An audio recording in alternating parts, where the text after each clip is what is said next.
श्रीराम समर्थ श्रीराम। शुकासारिखे पूर्ण वैराग्य जाचे,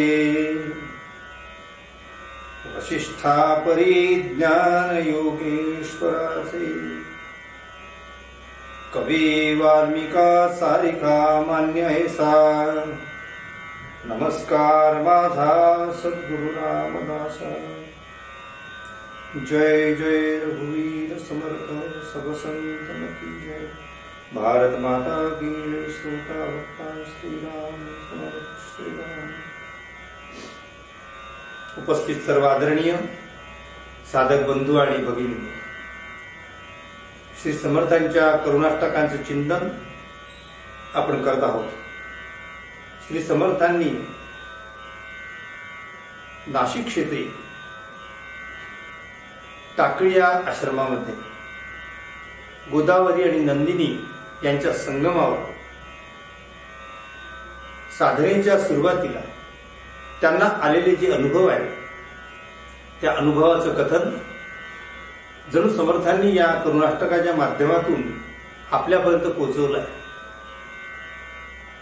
समर्थांनी रामाला भेटावं, राम मला भेटावा म्हणून त्यांनी आपलं गाव सोडलं आणि रामाच्या भेटीसाठी ते नाशिक क्षेत्री आले। समर्थांनी त्या रामाला, मला आता प्रश्न पडलाय, मला कोडं पडलेलं आहे, मला या सगळ्या संकटातून तू सोडव, मला तुझी भेटी होऊ दे, असं समर्थांनी सांगितलं आहे। उदासीन हा काळ कोठे न कंठे, असं समर्थ म्हणाले। सदा सर्वदा थोर चिंता शमेना, असंही समर्थ म्हणतात आहे। रघुनायका काय कैसे करावे, मला कळत नाही काय कसं करावं, तूच आता मला याच्यातून सोडव। समर्थ पुढे म्हणतात आहे, मला सगळं उदासीनता वाटते आणि ती उदासीनता तुझ्या भेटीशिवाय जाऊ शकत नाही, म्हणून कृपाळूपणे भेटी रे रामराया, असं समर्थ म्हणतात। वियोगी तुझ्या सर्व व्याकुळ काया, माझी जी काया आहे ती तुझ्याशिवाय, तुझ्या भेटीशिवाय माझी व्याकुळ झाली आहे। समर्थांनी या करुणाष्टकातून आपल्या मनाची व्यथाच समर्थांनी मांडलेली आहे। एका बाजूला समर्थांनी स्वतःला दूषण दिली आहे की माझं मन संसारात अडकलेलं आहे, मला घराची ओढ आहे, मला परत घरी जावंसं वाटते, सगळे घरचं वैभव मला आठवते। म्हटलंय समर्थांनी ते, घरे सुंदरे सौख्य नाना परीचे, परी कोण जाणील ते अंतरीचे, मनी आठविता चित्तो कंठ दाटे, उदासीन हा काळ कोठे न कंठे। सगळ्या संतांनी स्वतःबद्दल जे काही असं लिहिलेलं आहे ते मुळामध्ये ते त्यांचंच आहे असं म्हणता येणार नाही। संत हे समाजाच्या मनामध्ये कोणते विचार सुरू आहे, साधक अवस्थेत येण्याच्या अगोदर तो बद्ध आहे, मुमुक्षु आहे, याच्या अवस्थेमध्ये त्याच्या मनाची जी घालमेल झालेली आहे, समाज मनामध्ये जी घालमेल दिसते आहे, त्याच समाज मनाचे चित्रण समर्थांनी या आपल्या करुणाष्टकांमध्ये केलेले पाहायला मिळतात। काही वेळेस संत आत्मपरीक्षण करायला लावतात आहे आणि ते आत्मपरीक्षण तुम्ही करावं, जनांनी करावं, म्हणून ते शब्द वापरतात आहे। समर्थांच्या एका ठिकाणी समर्थ म्हणतात आहे, निरूपणी हे सद्वृत्ती होते, स्थळ त्याग होता सवेची जाते, काय करू रे क्रिया घडेना, तुझ वीण रामा मज कंठवेना। हे रामा, मी प्रवचनाला बसतो, कीर्तनाला बसतो, त्यावेळेस मला फार छान वाटते। त्या रामाच्या, त्या कृष्णाच्या कथांमध्ये मी रमून जातो, संसाराला क्षणभर विसरून जातो, भगवंताशिवाय मला काही नको असं त्या क्षणी आपल्याला वाटते, फार छान वाटते, सर्व दुःख विसरलं जाते। पण एकदा मी त्या प्रवचनातून उठलो, बाहेर पडलो की कपडे झटकावे तसं बुवांनी सांगितलेलं सगळ्या गोष्टी झटकल्या जातात आणि पुन्हा संसाराची चिंता वाटते. हे सामान्य श्रोत्यांबद्दल समर्थ सांगतात आहे. सामान्यतः तसंच होते आहे. म्हणून संसाराचं चिंतन करणारे जे श्रोते आहेत ते क्षणभर तिथे चिटकतात, पण पुन्हा त्यांना त्यांची आठवण होते. संतांचं उलट आहे. ते कायमस्वरूपी भगवंताचे चिंतन करतात.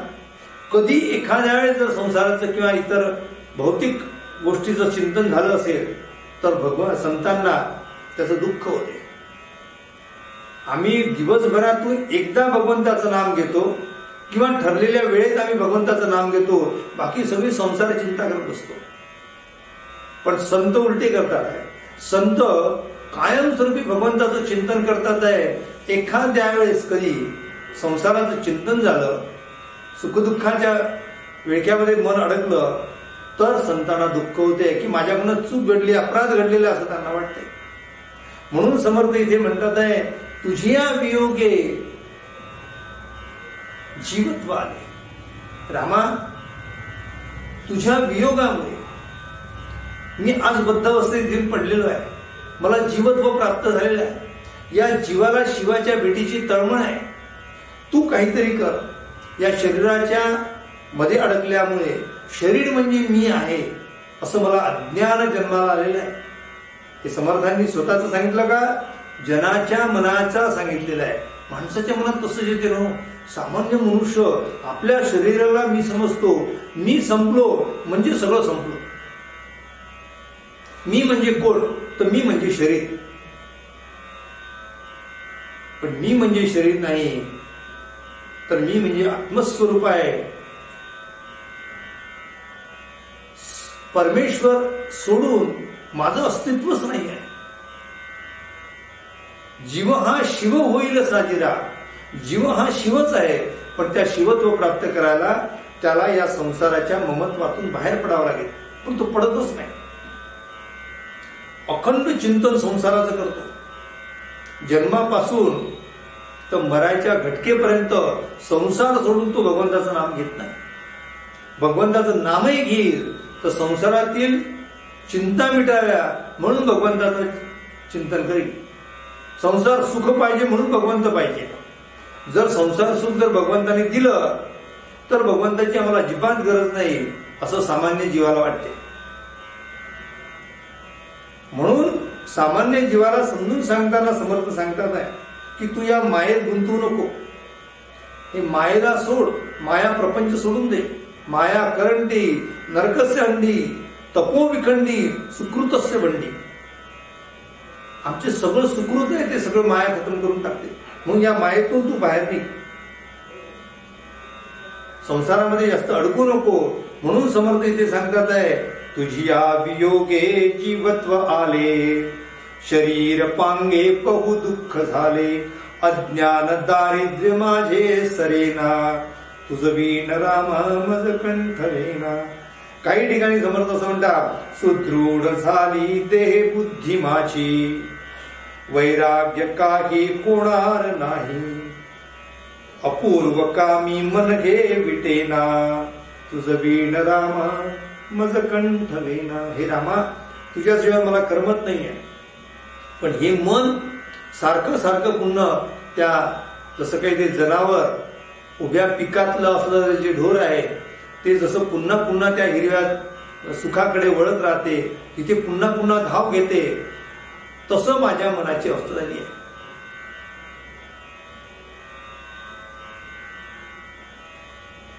म्हणून समर्थ म्हणतात आहे, निरूपणी हे सद्वृत्ती होते. स्थळ त्याग होता सवेची जाते. काय करू रे क्रिया घडेना. तुझ वीण रामा मज कंठलेना. समर्थांनी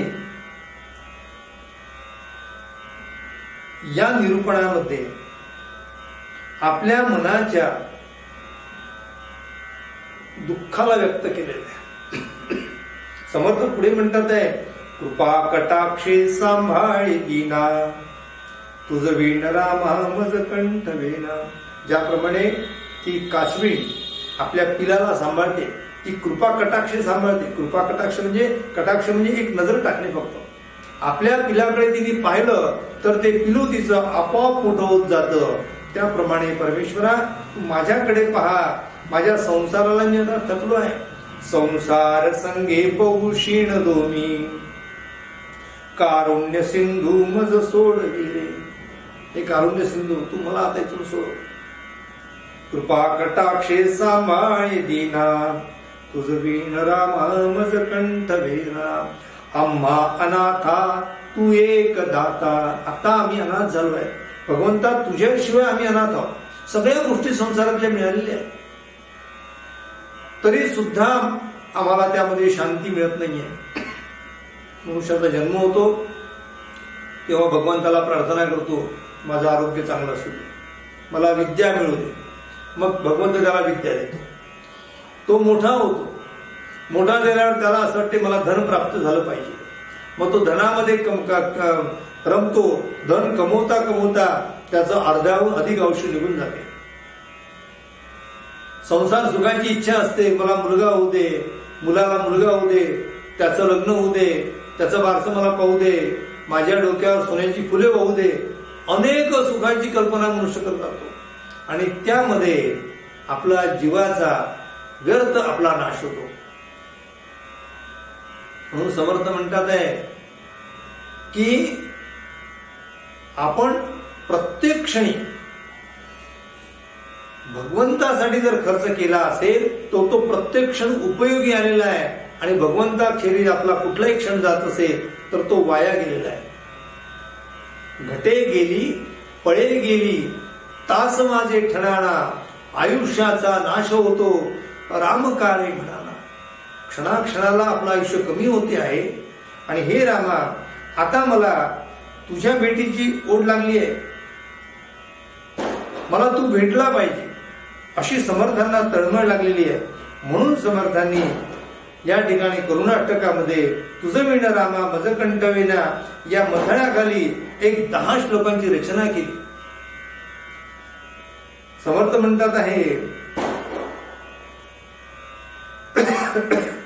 विश्रांती देही अनुमात्र नाही, कुळाभिमानी पडिलो प्रवाही, स्वहित माझे होता दिसेना, तुझं वीण रामा मज कंठ.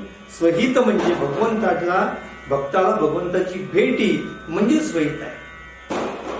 जीवाची भेटी म्हणजे संतांचा सहवास आहे. संतांच्या सहवासामध्ये भगवंत भेटतो म्हणून मला संत संग लाभू दे असे संत म्हणतात. या करुणाष्टकांचं चिंतन आपण उद्याही करणार आहोत. आपल्या सर्वांच्या हृदयस्थ असलेल्या परमेश्वराला विनम्र अभिवादन करतो आणि उद्यापासून आपल्या परिचित असलेले जे करुणाष्टक आहे अनुदिनी अनुतापे तापलो राम राया, परम दिन दयाळा नीरसी मोहमाया, अचपल मन माझे नावरे आवरेता, तुझ विणक्षण होतो धावरे धाव आता. जय जय रघुवीर समर्थ. या करुणाष्टकांचा विचार 15 करुणाष्टकांचा विचार आपण पुढच्या निरूपणामध्ये पाहूया. द गोल्डन इंक या युट्यूब चॅनलवर आपण सर्वजण आहात. आपण नित्याने ते ऐकावे अशी आपल्याला प्रार्थना करतो. आपल्याला प्रत्यक्ष याची देही, याची डोळा, याची देही आपल्याला परमेश्वराची भेटी व्हावी म्हणून आपण समर्थांना प्रार्थना करूया. उपासनेला दृढ चालवावे, भूदेव संतासी सदा नमावे, सत्कर्म योगे वय घालवावे, सर्वामुखी मंगल बोलवावे. जय जय रघुवीर समर्थ. सब संतन की जय. भारत माता की जय. श्रोता वक्ता श्रीराम. श्रीराम.